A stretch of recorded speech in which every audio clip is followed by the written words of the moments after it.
The O'Reilly Factor is on tonight. By almost every measure, the American economy and American workers are better off than when I took office.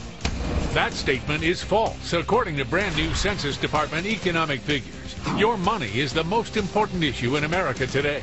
We will have no spin analysis. Their long-term psychological, emotional scars from hitting children. In the wake of an NFL star being benched for hitting his 4-year-old son, a national debate on spanking is underway. We'll give the latest polling. We made a mistake, and we needed to get this right. And Dennis Miller on the Minnesota Vikings being embarrassed, and the entire NFL in an uproar over domestic abuse charges. Caution. You are about to enter the no spin zone. Factor begins right now.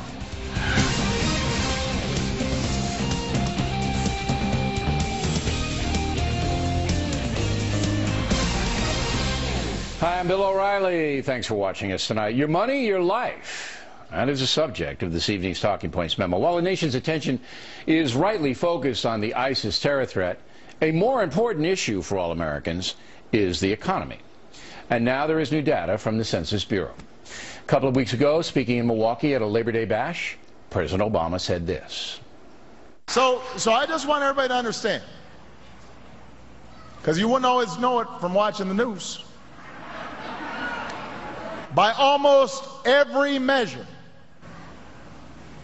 the American economy and American workers are better off than when I took office. We're better off by almost every measure. But that turns out not to be true. Let's begin with the most important economic statistic, wages.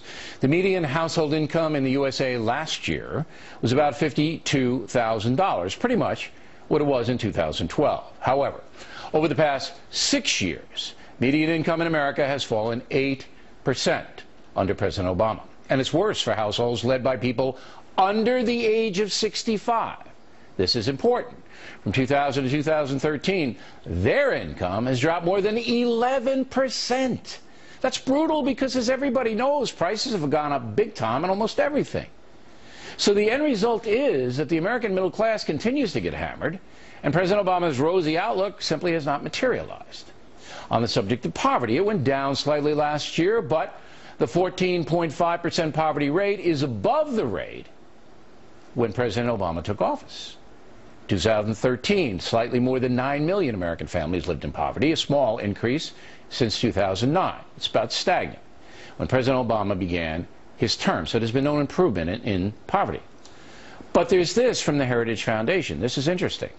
1/3 of the U.S. population is receiving aid from at least one welfare program. There are 80 so-called means-tested welfare programs currently available to low-income folks. In some states, people on welfare receive more than $40,000 a year in services. That means the poor have purchasing power, and 75% of them have a car or truck, 92% a microwave oven, 67% cable or satellite TV, 50% have a personal computer, 43% internet access, 40% a widescreen plasma TV, and more than 50% of poor families with children have video game systems like Xbox or PlayStation. So while it's not pleasant to be poor, Americans are not destitute. The major reason the economy is not improving is that business continues to keep the payroll down. There are more people seeking jobs than jobs available. President Obama does not seem to understand that the private marketplace drives wages. The more jobs created, the higher salaries will be because companies need good workers. For example, if CNN wants to hire a Fox News person, they'll have to pay that Fox News person more money to go over there. Barack Obama is a classic liberal, believing the Fed should run the private sector. That has failed, no matter how the president spins it. And that's the memo.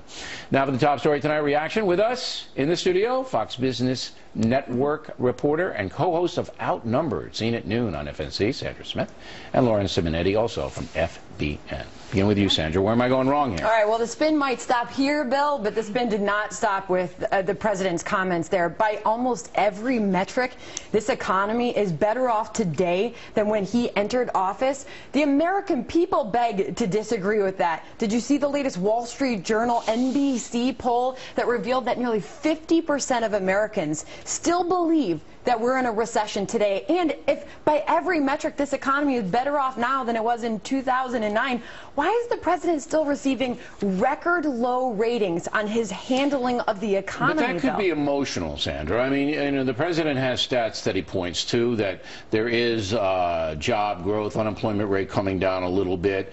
You know, I've created more new jobs. You know what the president 10 million, he says. 10 million, right. 7.5 million of them are part-time jobs, well, that's Bill. the More ticket Americans right are working paycheck to paycheck than they were before his presidency. So, Lauren, do you agree with me that the real true indicator of an economy is how much the working people are earning? Would that's my absolutely that's my yardstick. That's your personal income. That's your livelihood. The more you make, the more you spend. Consumer spending drives the economy. 70% of economic growth. And the problem right now for business and for regular consumers is that no one has the confidence to spend. And when we get reports, for instance, Labor Day weekend, we all took vacations. That was pent-up demand. We couldn't afford the vacations that we were taking. We just wanted to go away. So people are getting into debt. Summer. More people are getting into debt because, well, look at gasoline. Look how expensive that is compared over this presidency to 2000. Well, compared to 2000, I mean, it's like tripled.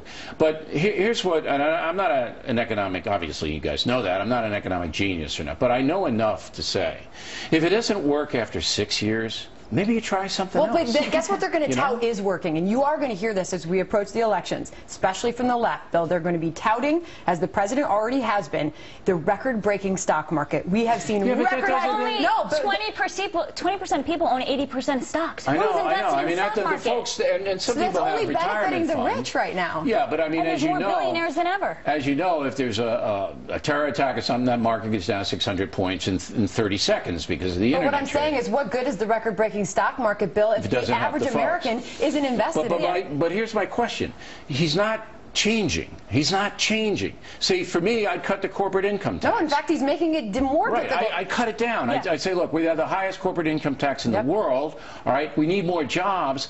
You know, maybe I don't like the big business guys. That's the solution. But let's cut it down and get, you know, more cash into the businesses, and so they'll hire more people to expand. Now, maybe they won't. Maybe they'll hoard it. But at least you give it a try. Well, a business-friendly environment in this country would certainly benefit all of us. It would put people back to work. Right now, businesses tell us every single day that they're going over to seas because they have a fiduciary duty. Because it's lower tax rates. That's right. So they're taking American profits and they're parking them overseas. I mean, they make them overseas. They keep them over. They don't bring them back and expand.